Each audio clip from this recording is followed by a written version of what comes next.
chúng ta là mua hàng chúng.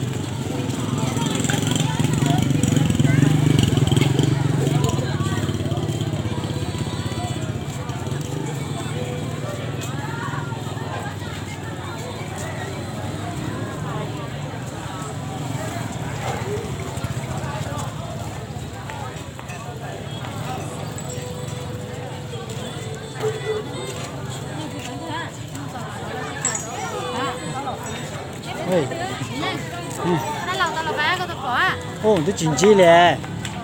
Nếp cứ tới thứ. Cứ rồi rồi lấy tên gì vậy? Kéo.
Ngon.